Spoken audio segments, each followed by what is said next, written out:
Hello, it's Stewart Heath here, CEO of Harvard Grace Corporation, where we bring executive leadership tailored to your organization. Today, we want to talk about our recurring topic, planning and forecasting. Got a good article by Noah Ash, who's the managing director of the International Association of Professional Accountants. It's a great article, short article, about the 5 steps for better forecasting, or 5 steps to more valuable forecasting. Noah's written a good article here, and just want to share these steps with you. First, you want to set clear objectives for your planning and forecasting. As people who've listened to me for any amount of time know, the first step in forecasting is to start forecasting. It is a difficult process.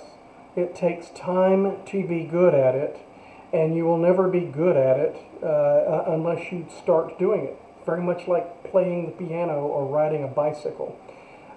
It is an uncomfortable process to go through, especially as new leaders, but it's a process that must be started. We'll talk more about that later.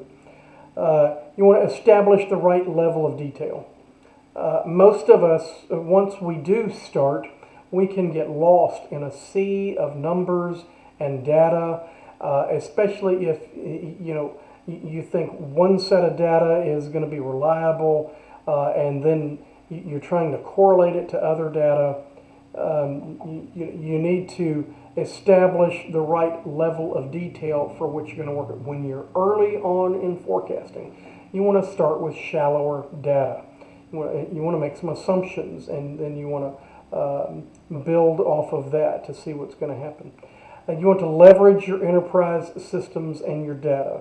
Now, what's an enterprise system? Well, depending on your organization, that is a system that is managing data for the entire organization. And there might be several systems that you need to pull that data together. So you want to rely on the data that you own and control. You want to leverage sources of rapid frequency data.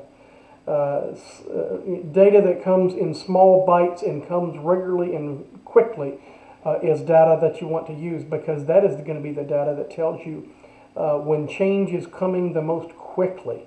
And you also want to leverage automation and technology. There are some fabulous planning and forecasting tools out there now, and when you start the process, I highly encourage you to find one and start using it.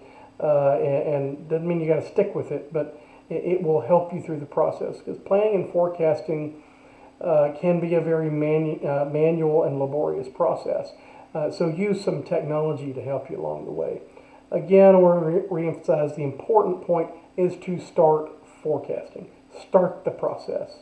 And the reason it's uncomfortable is because you're actually attempting to predict the future, which for most people is not the case. However, when you do take time to look at your situation and you look at events around you, sometimes you can become pretty good at guessing what's going to happen, because you're now keying into leading indicators and things of that nature.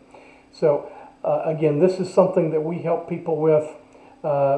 We help our clients with. We would love to help you. So if you'd like to reach out and have a conversation, book a call with us. We'd love to hear from you. Thanks.